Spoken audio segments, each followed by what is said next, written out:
digital dollar that's coming. As I had said before in the past, and a few videos here and there, but early 2020, they said, well, in just their communications between each other and that kind of stuff, and the Fed and whatever it is. I think it was February they mentioned that they're going to have FedNow accounts for people and start creating them and getting those to all the banks and all the financial institutions like the credit unions, local banks, big banks, that kind of stuff. And I believe it was by May of 2020, somewhere around there, that it was said, and I read that now everyone in the country has a FedNow account. No one knows about it really, but you have a FedNow account. Well, it's been almost 3 years now. It was May of 2020. And we're sitting here early 2023, so it's like, well, I don't know. There's no account there. I haven't felt anything, so it can't be bad.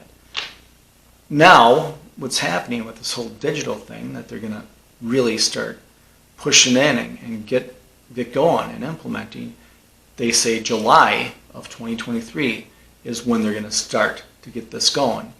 And I don't know how it's going to happen, whatever, but I just know that there's always some sort of emergency, whatever it is. If it's some war agenda, if it's something, a huge crash, a huge wipeout of finances, a huge, I don't know, could have to do with medical, it's just some kind of emergency. And that's when they get to push it. So maybe one of their better ideas or best ideas to do this, better that's for them, to get this implemented, to get this going, is to say, all right, now there's going to be a whole round of stimulus. We got to do stimulus again because of whatever, and people need it, and we got to do it because of the economy, whatever the case may be, and they'll sell it. And now they're going to get these stimulus bills, and they're getting them approved, and now everyone's going to get a stimulus check, or not an amount. And in order to get your amount, receive your amount, you're going to have to go on. Everyone's allotted. Everyone that makes a certain amount, or under that, how they always do, get so much and that kind of stuff. And I'm feeling that they're just going to do a broad brush of at least a little bit, just pennies, for everyone. And then the less you make, the more you'll get. And in order to get it, they're going to say, well, it's really easy, because then we're going to do this digital thing to help the economy and help, there's no interest in that kind of stuff, and it's going to be better. You just have to sign up at your local branch or your bank, or get in contact with the IRS or whatever the case is. I don't know how this is going to lay out, in order to get your funds. Because if you don't do that, you can't get your funds. You're not going to get any of the stimulus. And I think that is going to be probably the fastest, quickest, easiest way for people to obey and go along. Not saying I know, I'm just going by history. So anyways, that is on their way to push for this whole new way of finances, way of interaction, commerce with this country and other countries worldwide, because everyone's going digital. But anyways, I want to say that because we were on a gold standard. I mean, we were just gold and silver. That's all we did. That's all people knew for thousands of years. That was it, and still is. Today, if you're a large bank, central bank, that kind of stuff, we're country, China, Russia, that kind of stuff, they have been buying up gold for years, because those that have the most gold can control and have the most say for the world, for the systems, for whatever it is. That's just the way it is. So with that, they're like, all right, well, we gotta, and they sold it way back in the day, because they had people writing out receipts to say, yeah, if you store your gold with me, this is your receipt, this tells you how much you have, then you can fast forward. Now the people are just exchanging this paper, because yeah, I have this much, if you want it, you'll do this for me, I'll do that, or I'll buy this from you for that. This is my receipt for the amount of gold I have. You can go cash it in, you go get it, if you want. and then is there. That is theirs. That's the way it started out, which then turned into, later on they were backed. I mean, the currency was backed by gold, so it was a gold standard.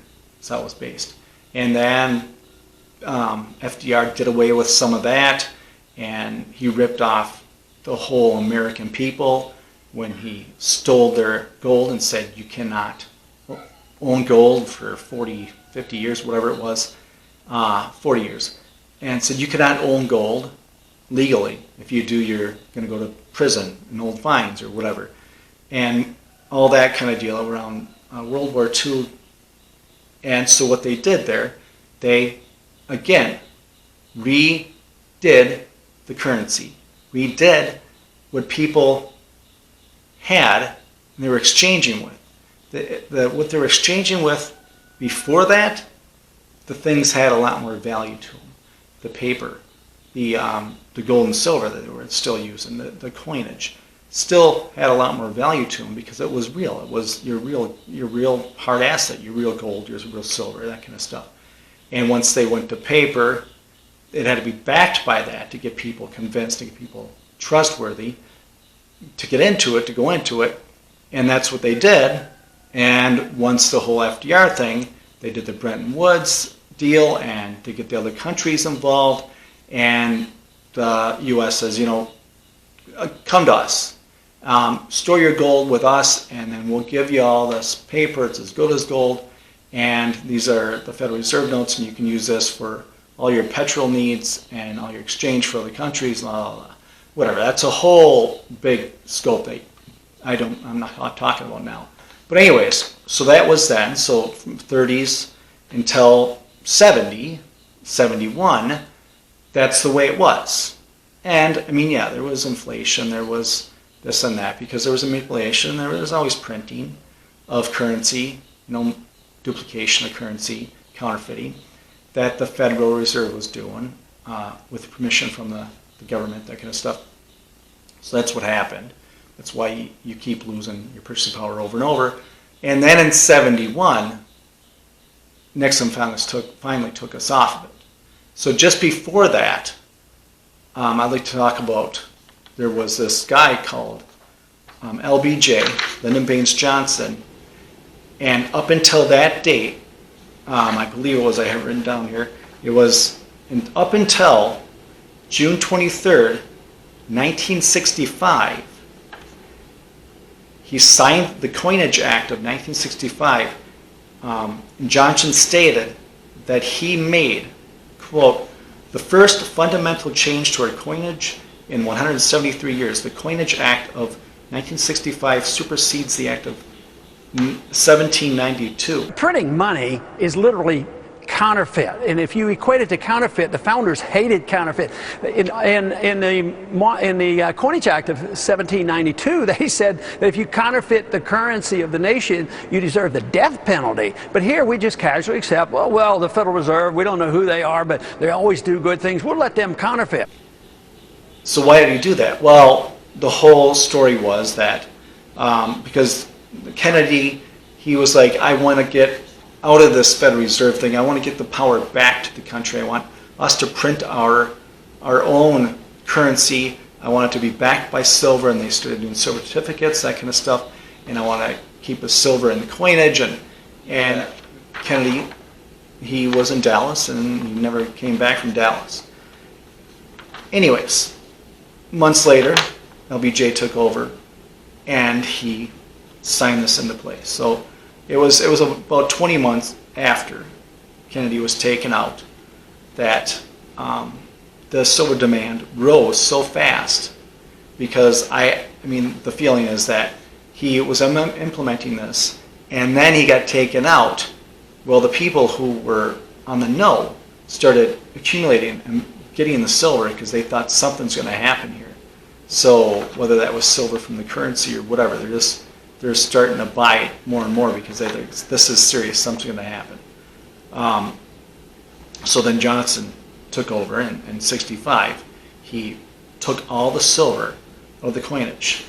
So another one of his quotes from that time are, Well, okay. Another thing he said from that time, this one is not a quote. This has been said by many different people who knew Johnson, was around Johnson at the time.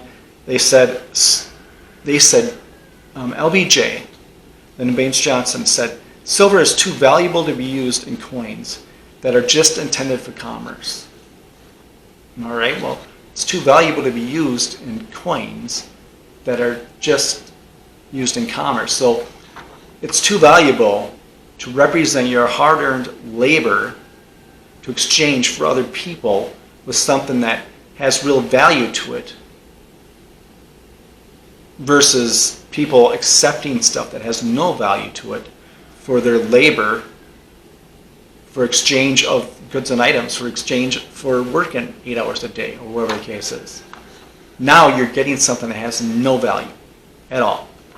At least then you still had the opportunity to buy things that have value, your gold, your silver, whatever. At that time, you can convert it faster. It's gotten tougher and tougher since then. You can still do it, but it's a lot more severe in the exchange, or the rates, and the difference, and how it used to be. So, anyways, he also said, this is another quote from him, since the time of our coinage of dimes, quarters, half dollars, and dollars have contained, since that time, our coinage of dimes, quarters, half dollars, and dollars have contained 90% silver. Today, except for the silver dollar, we are establishing a new coinage. The new dimes and quarters will contain no silver.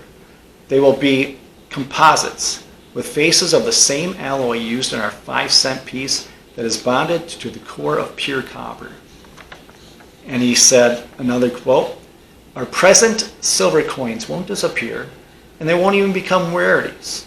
If anyone has any idea of hoarding our silver coins, let me say this. Treasury has a lot of silver on hand, and it will be used to keep the price of silver in line with its value in our present silver coins. There will be no profit in holding them out circulation for the next, or for the value of their silver content. And we know he was 100% wrong and false, and I don't think he believed it. All right, I was able to grab that dollar quickly. Let's talk about JFK. So I just want to show that this is the Federal Reserve note that you and I know and we use all the time if you're still using cash. And I sure hope people are still using cash, because once cash is gone, that's it. There's no more privacy, transactions, or anything.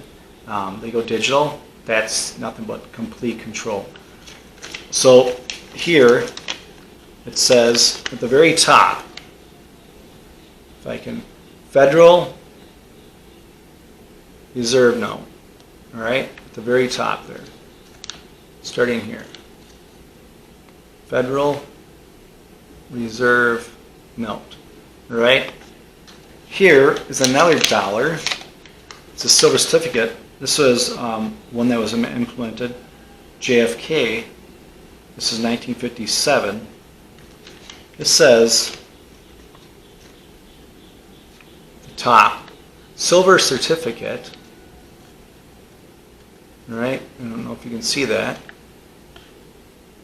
And it's the same size, same ink, same coverage. The only difference is this blue spot there, and some of them had a red spot. All right. Nowadays, it all has the same green spot there, if you can see that.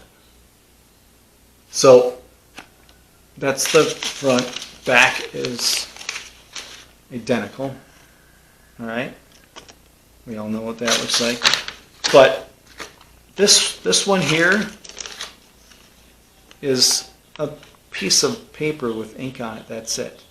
This one here was a silver certificate. You could bring this to the bank or other places and exchange this for the silver that had a value of silver to it. And that's what JFK wanted. And that's how the way it always had been, is that you're working, you're using your labor, exchanging, and you're using stuff that had real value, real physical value to it. So anyway, so I mean, just looking at that, it's like, well, then there's not a difference here, really, between, I got 2 quarters and 2 dimes, all right? If I can pinch this together, all right? 2 quarters, 2 dimes, all right? If I can, 2 quarters, 2 dimes, all right? So this is 60 cents. And these are all, oops, there goes the dime. I'll have to get that later. That was 60 cents, all right? And actually, I'll just do it this way. And then I lost a dime. I'm not going to dig it up now. So that compared to this is also 2 dimes and a quarter. Or I mean, a quarter and a dime and a quarter. So 2 quarters and a dime. 60 cents here. Same as now, what I have left is a dime and 2 quarters. Here, 60 cents. All right? The difference is these ones here, there goes the other dime. The other ones, these ones that I had, these are 1964 and older. So 1964 and older, and it fluctuates, it daily fluctuates with the silver melt is. This is just the melt. So if you just brought these in for melt, just to a refiner, to wherever, just to get melt, or any dealer, just to get melt, these are the value on these. The dime, it's $1.75 for the 10-cent dime. It says 10 cents on it, but it's $1.75 melt value of the silver. And then these 2 quarters here, these are 60, older than 64 and older. These are $4.20 a piece. All right, so that's $8.40 plus $9.40. We're at $10.25, or yeah, $10.15, whatever it is. We're at over $10 for these 2 and the dime. 2 quarters and a dime, over $10. It's just 64 and older. As of right now, these ones, these are 60 cents. 2 quarters and a dime, 60 cents. The other 2 quarters and a dime that I had from 64 and older, that's over $10. Why is that? Because the silver was taken out of the coinage. Silver was taken out of the currency. So it was taken out of the things that people, you and I, citizens, the workers, the people use for their labor, and they get for their labor, and they use for commerce. So you're exchanging with something that has no money whatsoever. And I will say this though, at the very, very least, if there is any positive to what we still have, it's that we still have this paper. It has no value to it whatsoever, but we do have private transactions. We do still have privacy with using your cash. Without cash or digits, there's nothing. You have no privacy, you have no control, you have nothing. So I'm going to grab these. These are all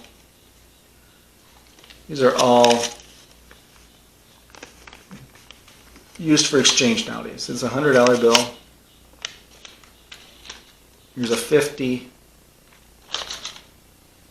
Here's a 20, 10, 5, and that 1. All right? So all these, right now, what was that, 170, 185, 186? $186. Right here you could buy $186 worth of goods of what they're valued at right now. All right? So all this paper here, you can still buy some assets. You can still go buy gold and silver with. You can still buy something that has real monetary value to it, that has real use case. That this was an active currency from a country, all right, that had real value to it at one time. Just paper, ink on paper. This was an active deal currency. This was Sudan. This had real value to it at one time. People used it for exchange. It had, I believe this is Uruguay. It had real value to it. Venezuela, all right? This is another Venezuela. This is from the Weimar Republic. All right, this had real value to them. I mean, real value. This is Mexico. This is from Mexico. This is from Brazil. All right, Honduras. Used for real commerce to get goods and services. This is that $100 trillion bill from Zimbabwe. All right, this actually, it had real value to that amount, but by the time the hyperinflation was so bad, by the time these were printed and they got them out there, they had no value to them whatsoever because hyperinflation was going so fast. But they had a ton of these printed because they were going to use them because the president had, Zimbabwe had no idea what else to do, really, that he could legally and be allowed to do for his country. So that's what he did. And by the time they were printed and they tried to get them circulated, they were already worthless for that time. So that's hyperinflation. That's how fast it goes. It goes. It goes. It sits, and then it just goes. So I'm just saying that because those paper things that I just showed you, in my opinion, is no different than those paper things that we are using still today. The only difference is these ones you can still use for commerce, and they're still accepted. Now, what's the difference between the paper ones and digits? I said that. The paper ones at least give you some sense of privacy, some sense of, no one needs to know any of my business.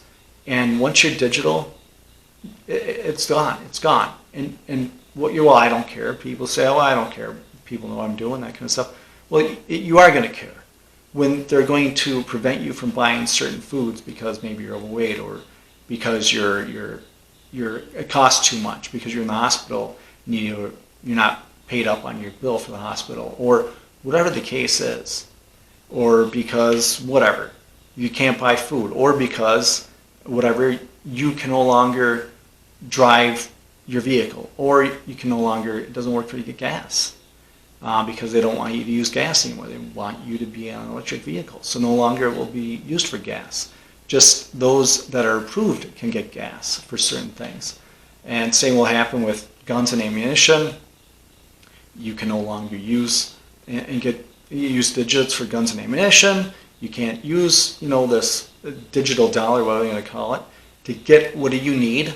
You can use it to get what you're allowed to get, what they feel you need, that kind of stuff. I mean, it's not going to happen overnight like that, but it will happen. And once it starts, it's going to get more and more severe and move faster and faster, just like what happened from 2020, January of 2020, until now, early 2023. Everyone knows how fast that happened.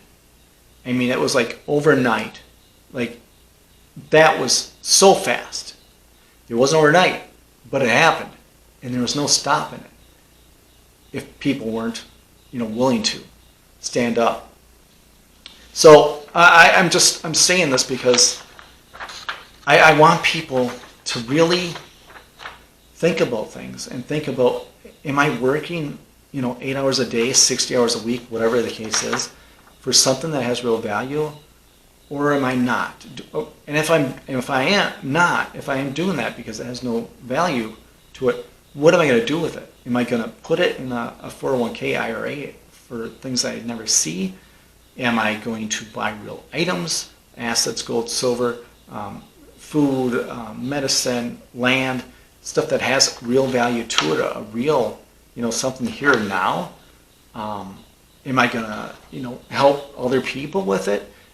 I mean, these are things to really think about because you're saving these things. You're saving these digits. You're saving these dollars, whatever you want to call it. And as they're just being held and you don't have them, you're not using them, somebody else is. Somebody else is using them. For whatever it is, some investing, from whatever, for to show hand of how much, power they have, how many accounts they have, how much, whatever it is, leeway they have. And that matters. And that's what's happening. So I really suggest, and I'm really adamant that people really think about this and think about this is something serious. This is something real. Why do we no longer have silver in our coinage? Why are they going to take away the paper? They want to take away the paper dollars, the cash. Why do they want to do that? It doesn't matter what they say. That's not why. And because of that, there's unintended consequences that people will say, and they're all unintended, but those are the actual consequences that are intended, just not talked about, just not pushed. Those are the intended consequences that are denied from those that are pushing this tyranny. It's just, if you're not saying the right things, you won't be able to buy certain things. If you're not doing the right stuff, you're not going to be able to, purchase stuff for your family, purchase food, whatever it is. You don't believe the right things, same deal. So anyways, I want to thank you for watching this. I hope you got something from this. And as always, if you like this, like, share, subscribe, and stay vigilant. Get yourself, family, get your health.